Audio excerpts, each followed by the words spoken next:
మనం నిన్న ఫస్ట్ 50 క్వశ్చన్స్కి ఆన్సర్స్ డిస్కస్ చేసాం. ఇప్పుడు 51 నుంచి ఆన్సర్స్ డిస్కస్ చేద్దాం. కింది వాటిలో ఏవి గ్రీన్ హౌస్ వాయువులు?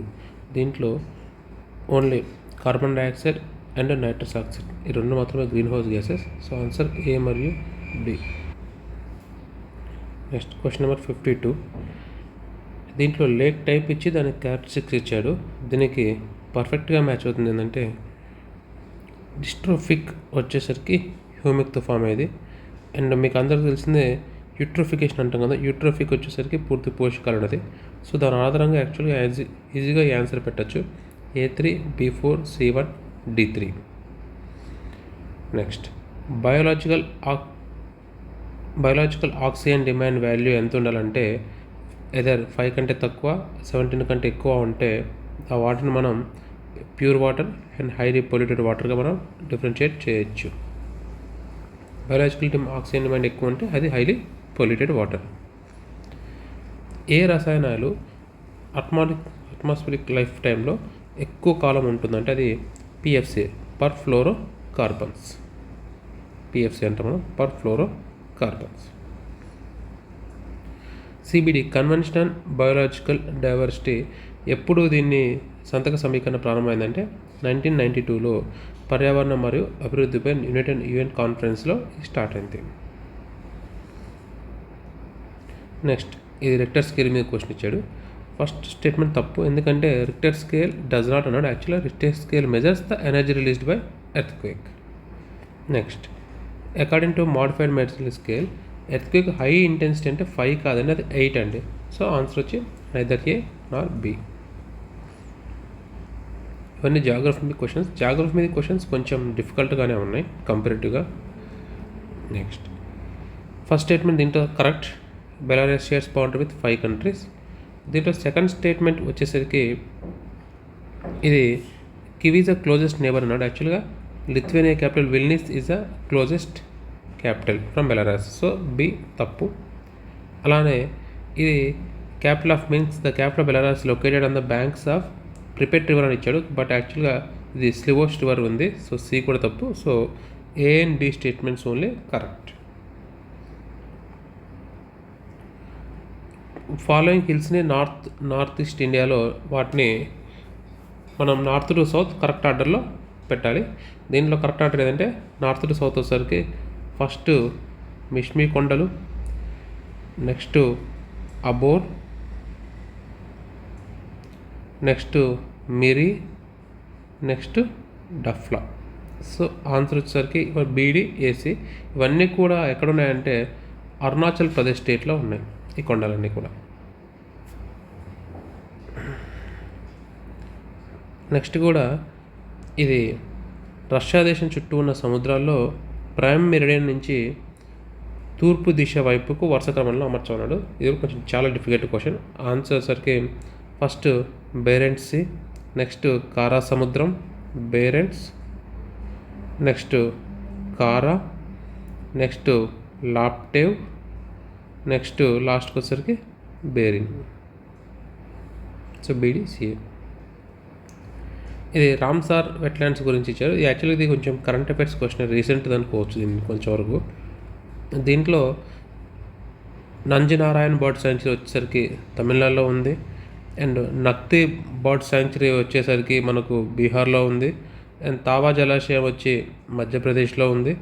అండ్ అంక సముద్ర రిజర్వ్ వచ్చేసరికి మనకు కర్ణాటకలో ఉంది. సో ఆన్సర్ వచ్చేసరికి A4, B3, C2, D1. Reverse ఆర్డర్లు ఇచ్చాడు. GI ట్యాక్స్ గురించి క్వశ్చన్ ఇచ్చాడు. దీంట్లో ఏవి కరెక్ట్ అన్నాడు. యాక్చువల్గా ఈ చునార్ గ్లేజ్ ప్లాటర్ ఉంది కదా, ఇది ఉత్తరప్రదేశ్లో ఉంది. అండ్ సిక్కీ గ్లాస్ ఉంది కదా, ఇది ఏదైనా UP లేదా బీహార్. సో కన్ఫ్యూజన్ ఉంది. బట్ ఎనీవే అస్సాం మాత్రం 100% కాదు, ఇది బీహార్ కూడా కాదు. సో ఈ రెండు correct. Bidriware Karnataka and Chanderi Madhya Pradesh. So answer C and D మాత్రమే.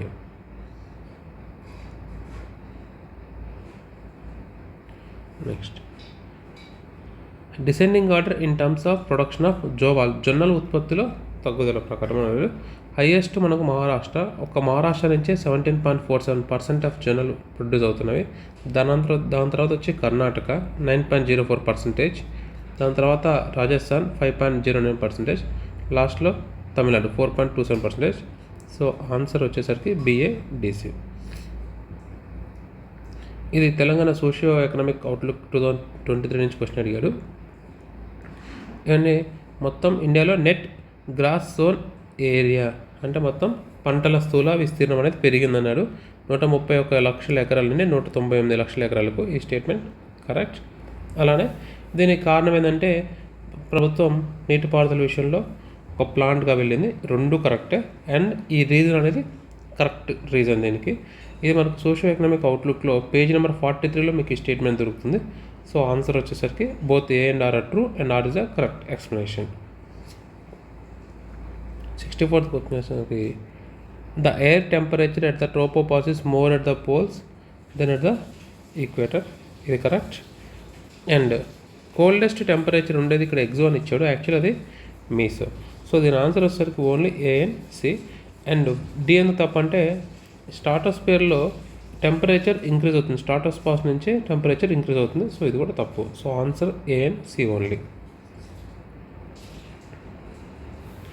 నేషనల్ ఫ్యామిలీ హెల్త్ సర్వే ప్రకారము హయ్యర్ అండర్ 5 మోర్టాలిటీ రేట్ ఎక్కడ ఉందంటే యాక్చువల్గా టాప్ స్టేట్ వచ్చేసరికి బీహార్. సో బీహార్ ఆప్షన్స్లో లేదు కాబట్టి ఇక్కడ హయ్యెస్ట్ అనేది హయ్యర్ అన్నాడు కాబట్టి ఈ క్వశ్చన్ అంబిగ్యూటీ ఏం లేదు, కరెక్ట్ క్వశ్చనే. సో బీహార్ తర్వాత నెక్స్ట్ స్టేట్ ఏదంటే Tripura. So Tripura is a correct answer. Satmala range శ్రేణి తెలంగాణలో ఏ పూర్వ జిల్లాలో వెళ్తుంటే వచ్చి Adilabad is a correct answer. Adilabad. And కింద ఇచ్చిన ఐరన్ ఓర్ మైన్స్లోనింది ఈస్ట్ టు వెస్ట్ ఆర్డర్లో పెట్టమన్నాడు. సపోజ్ ఫస్ట్ బైలాడిలా వచ్చేసరికి ఛత్తీస్గఢ్,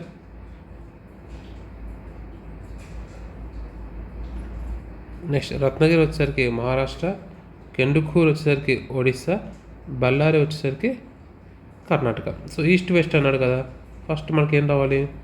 ఒడిస్సా రావాలి. ఒడిస్సా తర్వాత మహారాష్ట్ర తర్వాత కర్ణాటక తర్వాత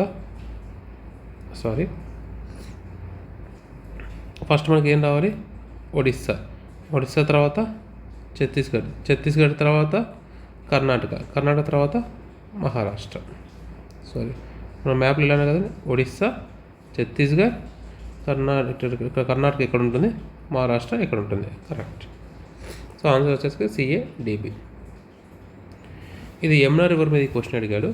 ఫస్ట్ స్టేట్మెంట్లో చిన్న కన్ఫ్యూజ్ చేశాడు. అదేంటంటే Yamuna has it source in Yamunotri glacier on the eastern slopes అన్నాడు. Actually south western slopes. So ఈ స్టేట్మెంట్ అనేది తప్పు. Second, Yamuna is join by the Chambal, Son and Betwa అన్నాడు. దీంట్లో ఈ సోన్ వచ్చేసరికి ఇది గంగా యొక్క tributary. So A and B both are తప్పు. So answer C and D మాత్రమే. ఏ దేశానికి టాంగానికా సరస్సుతో సరిహద్దు లేదన్నాడు. అది రువాండాకి లేదు. యాక్చువల్గా టాంగానికాతో సరస్సుతో ఉన్న ఇంకొక కంట్రీ ఏదంటే ఇక్కడ బురుండి. ఈ టాంగానికా సరస్సు యొక్క ఫేమస్ థింగ్ ఏంటంటే ఇది ఒక largest fresh water lake in the world. And not only that, second deepest lake after Baikal తర్వాత సెకండ్ డీపెస్ట్ లేక్ టాంగానికానే. అండ్ మొత్తం సాగుదారుల శాతం వారీగా అవరోహణ క్రమంలో పెట్టమన్నాడు, డిసెండింగ్ ఆర్డర్లో పెట్టమన్నాడు. దీంట్లో మనం ఇచ్చిన డిస్ట్రిక్ట్స్ని తీసుకున్నామంటే సాగుదారుల శాతం హైయెస్ట్ ఆదిలాబాద్ ఉంది, ఇక్కడ 36.2%. ఆదిలాబాద్ తర్వాత వచ్చేసరికి Vikarabad 35.2%, Komaram Bheem 34.8%, Nagar Kurnool 33.8%. So answer Adilabad, Vikarabad, Komaram Bheem, Nagar Kurnool. Next, part of Nallamala range అన్నాడు. చాలా ఈసారి క్వశ్చన్స్ అన్ని చాలా జాగ్రత్తగా ఫ్రేమ్ చేస్తున్నాడు. పార్ట్ ఆఫ్ కానీ అలానే, ఎందుకంటే Nallamala range not only Mahabubnagar, remaining డిస్ట్రిక్ట్స్లో కూడా ఉండొచ్చు, అందుకనే రిమైనింగ్ స్టేట్లో కూడా ఉండొచ్చు, అందుకనే పార్ట్ ఆఫ్ అన్నాడు. దీనికి ఎనీవే కరీంనగర్, ఆదిలాబాద్, ఖమ్మంలో అయితే గ్యారంటీగా లేదు. ఆన్సర్ వచ్చేసరికి మహబూబ్ నగర్. మనకు అదే మన నాగార్జునసాగర్ డ్యామ్ ఉంది కదా, అదంతా నల్లమల రేంజ్. అండ్ ఆంధ్రప్రదేశ్లో కూడా ఉంటుంది. And which of the following types is do not belong to Himalayan reason? Answer వచ్చరికి భూయియా. అండ్ ఇక్కడ ఇచ్చిన కొన్ని లొకేషన్స్ని దీన్ని నార్త్ టు సౌత్ డిక్లేర్ చేయమన్నాడు. యాక్చువల్గా అవన్నీ కంట్రీస్ ఇంటర్నేషనల్ అడిగాడు. చాలా డిఫికల్ట్ క్వశ్చన్ ఇది. దీంట్లో నార్త్ టు సౌత్ ఫస్ట్ వచ్చేసరికి Haifa, next Tel Aviv, next Ashkelon, next Eilat. So BCDA. Agatti and Bangaram island belongs to. దీంట్లో మనకు అగట్టి అనేది కీవర్డ్. అగట్టి అనేది లక్షద్వీప్లో ఉంది. దీంట్లో నార్వెస్టర్లు అనేవి ప్రాంతీయంగా వేసవి సాయంకాలంలో ఏర్పడే ఉరుములతో కూడిన గాలులు. దీంట్లో ట్విస్ట్ ఏం చేశాడంటే మనం చాలామంది దీనికి ఆన్సర్ కాల్ బైసాగ్ అని పెట్టే ఛాన్స్ ఉంది. ఎందుకంటే జనరల్గా మనం కాల్ బైసాగ్ అని చదువుకుంటాం. బట్ ఇక్కడ క్వశ్చన్ ఏమడిగాడంటే వీటిని అస్సాంలో ఏమని పిలుస్తారు అన్నాడు. అస్సాంలో దీన్ని ఏమంటే బార్దోయిసిలా అని పిలుస్తారు. మరి కాల్ బైసాగ్ ఎక్కడ పిలుస్తారంటే వాళ్ళు బెంగాల్ వాళ్ళు దీన్ని కాల్ బైసాఖి అని పిలుస్తారు. దీనిలో ఇప్పుడు శ్రీరామసాగర్ ప్రాజెక్ట్ స్టేజ్ 2 గురించి అడిగాడు. ఇచ్చిన 2 స్టేట్మెంట్స్ కూడా కరెక్టే. దీన్ని కాకతీయ మేనకలల్ని 284 నుంచి 346 కిలోమీటర్కి పెంచడం అండ్ మైలారం బయ్యన్నబాగు బ్యాలెన్సింగ్ రిజర్వాయర్ని ఏర్పాటు చేయడం 2 కరెక్ట్. ఇక్కడ నుంచి మనకు హిస్టరీ క్వశ్చన్లు వస్తున్నాయి. దీంట్లో క్రోనాలజికల్ ఆర్డర్ అడిగాడు. సో ఖిలాఫత్ మూమెంట్ 1919లో జరిగింది అండ్ పూర్ణ స్వరాజ్ కొరకు జరిగిందంటే 1929 లాహోర్లో జరుగుద్ది. లక్నో ప్యాక్ట్ ఇప్పుడంటే 1916 మళ్ళీ మోడరేట్స్ వాళ్ళు కలుస్తారు. Communal award round table meetings తర్వాత 1932లో వస్తుంది. సో ఆన్సర్ వచ్చరికి CABD. ఇది రైట్ ఆన్సర్.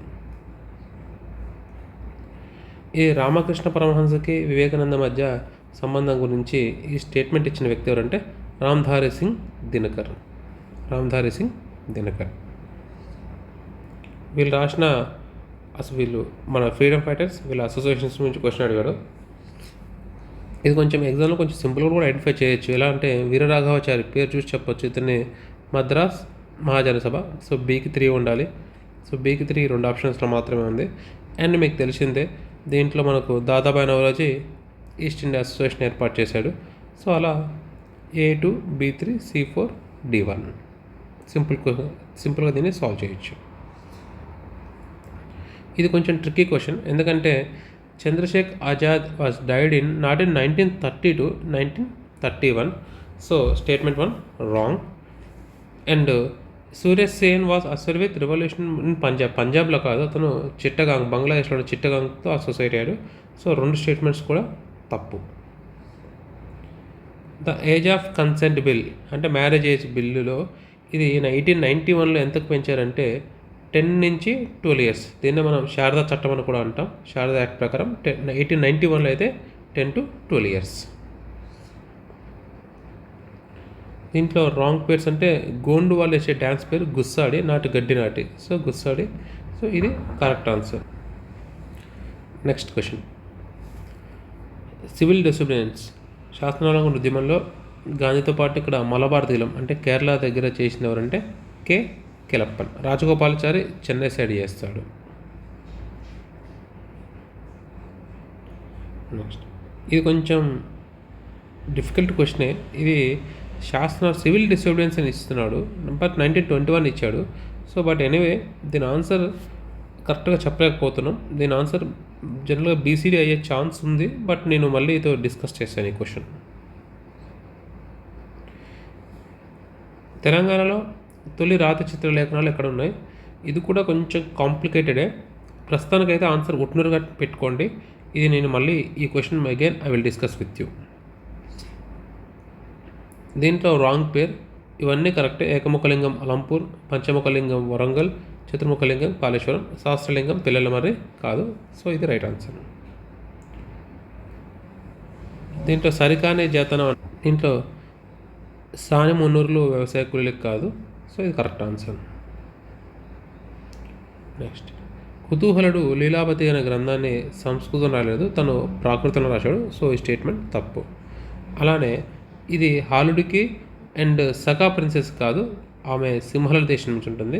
సో 2 స్టేట్మెంట్స్ కూడా తప్పు. అండ్ దీంట్లో కోటిలింగాల వద్ద ఎర్లీ శాతవాహన పీరియడ్ ఉంది, శైవక్షేత్రం, అది కరెక్ట్. పనిగిరిలో మహాస్తూపం, ఇది సూర్యాపేట జిల్లాలో ఉంటుంది, ఇటుకలతో నిర్మించబడింది, ఇది కరెక్ట్. కొండాపూర్ శాతవాహనాల కాలంలో గొప్ప రాజకీయ కేంద్రం, ఈ 3 కరెక్ట్. సో ఆన్సర్ వచ్చేసరికి BCD మాత్రమే. వీటిని కాలానుక్రమంలో అనుసరిస్తే దీంట్లో ఫస్ట్ హుస్సేన్ సాగర్ 1562లో కన్స్ట్రక్ట్ చేశారు. నెక్స్ట్ ఖుదాదాల్ మహల్ 1591లో చేశారు. అండ్ దారుషిఫా 1595లో చేశారు. సో ఆన్సర్ వచ్చేసరికి CBA.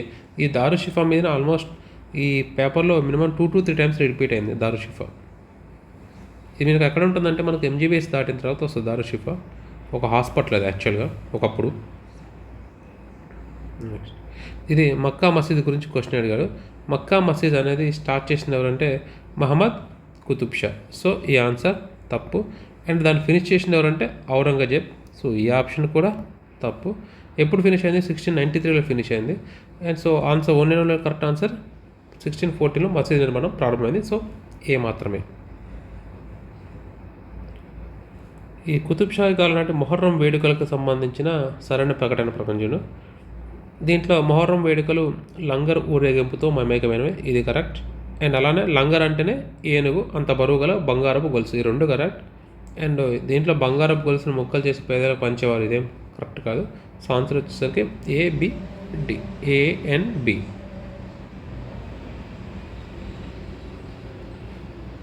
Telangana IoT policy, internet of things policy 2017 గురించి అంటే దీంట్లో 10,000 crores 10,000 కోట్ల రూపాయలకి జనరేట్ చేయడం అండ్ 50,000 మందికి ఎంప్లాయ్మెంట్ ఇవ్వడం, ఇది కరెక్టే. బట్ దీంట్లో ఇక్కడ 4 zones అని ఇచ్చాడు క్వశ్చన్ పేపర్లో, but actually 5 zones, Hyderabad, Warangal, Sircilla ఉంటాయి.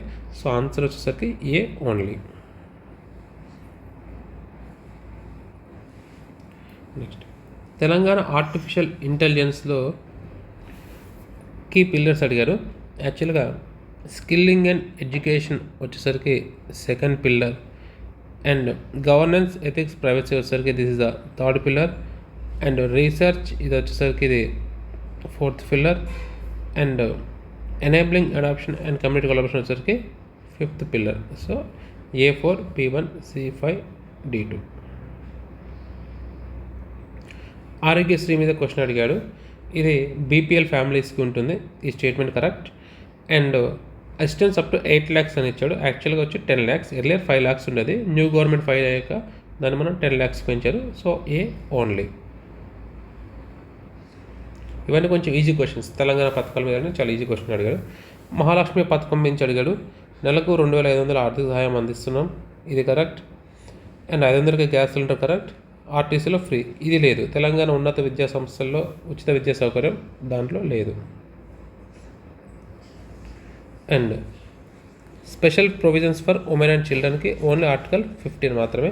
So A only. ఇది కూడా తెలంగాణ స్కీమ్స్ మీద అడిగాడు, చాలా ఈజీ క్వశ్చనే. హరితహారం పేరు బట్టి చెప్పొచ్చు మనం, ఇది ట్రీ కవర్ని. సో A4 అనేది మీకు ఆన్సర్లో ఉండాలి. అలానే కళ్యాణ లక్ష్మి పథకం మీకు తెలిసిందే, ఇది ఎవరైనా మ్యారేజ్ చేసుకుంటే వాళ్ళకి. So A4, B3, C2, D1. As per time use survey minister of statistics ప్రకారం భారతదేశంలో టోటల్ అన్పేడ్ డొమెస్టిక్ సర్వీసెస్ కోసం 5 hours ఎంతమంది మహిళలు కేటాయిస్తారంటే 80% మంది ఆల్ డేలో 5 గంటల పాటు డొమెస్టిక్ సర్వీస్ కోసం, బట్ దే ఆర్ అన్పేడ్. రీసెంట్గా జూన్ 2024లో వేసిన PM కిసాన్ నిధి యాక్చువల్గా ఎవ్రీ ఇయర్ 6,000 రూపీస్, అది 3 ఇన్స్టాల్మెంట్లో 2,000గా వేస్తూ ఉంటారు. మన రిలీజ్ చేసింది 17th ఇన్స్టాల్మెంట్, ఇది 2019లో స్టార్ట్ అయింది. నరేగా మీద క్వశ్చన్ అడిగాడు. దీంట్లో 2 స్టేట్మెంట్ ఇచ్చాడు కదా. ఫస్ట్ క్వశ్చన్ కరెక్టే, కనీసం 100 రోజుల ఉపాధి హామీ ఎక్కడ? గ్రామీణ ప్రాంతాల్లో, ఈ స్టేట్మెంట్ కరెక్ట్. అండ్ వ్యక్తిగత లబ్ధిదారుల కోసం, ఇది పర్సనల్ అసెట్స్ అనే క్వశ్చన్ స్టేట్మెంట్ ఉంది కదా, ఇది మటుకు రాంగ్. అండ్ లేబర్ ఇంటెన్సిటీ అంటే శ్రమ సాంద్రత పనులకి ప్రిఫరెన్స్ ఇస్తారు, ఇది కూడా correct. So answer A and C మాత్రమే, బి రాంగ్ స్టేట్మెంట్ దీంట్లో. 2011 సెన్సస్ ప్రకారం షెడ్యూల్ ట్రైబ్స్ ఇండియాలో బిట్వీన్ 8 to 9%. యాక్చువల్గా ఈసారి కాంట్రవర్సీ ఉండొద్దు అనుకుంటున్నాను పేపర్లో, అందుకనే 8.61 అలా ఇచ్చేసరికి దాన్ని ఏదో పెద్ద రాంగ్ ప్రూవ్ చేయడం కోసం కాకుండా మళ్ళీ అనవసరంగా కీ మీద కేసు లేకుండా హ్యాపీగా 8 to 9 మధ్యలో ఇచ్చేశాడు. సో సింపుల్గా ఇచ్చేశాడు. ఈ 102 క్వశ్చన్స్ టోటల్ పేపర్లో, ఈ 102 క్వశ్చన్స్ ఫ్రమ్ జిఎస్ ఉన్నాయి. Remaining 48 questions quant and English నుంచి ఉన్నాయి. ఆ క్వశ్చన్స్ మళ్ళీ ఇప్పుడు నేను డిస్కస్ చేస్తాను. ఈ 102 నుంచి యాక్చువల్గా ఒక మంచి అభ్యర్థి 65 to 70 క్వశ్చన్స్ ఈజీగా సాల్వ్ చేసేలాగానే ఉన్నాయి. ఓకే, ఎవరికైనా కనుక 55 to 65 వచ్చినా కూడా హ్యాపీ అవ్వాలి, ఎందుకంటే ఈ 55 to 65 ఇక్కడ ఈ 102 నుంచి వచ్చి రిమైనింగ్ ఇంగ్లీష్ అని దాంట్లో ఒక 40 వచ్చాయనుకోండి, అగైన్ 100+ మార్క్స్ మీకు వచ్చే ఛాన్స్ ఉంది. సో 100+ మార్క్స్ ఈ పేపర్లో మనం ఈజీగా సాల్వ్ చేయొచ్చు. Thank you very much.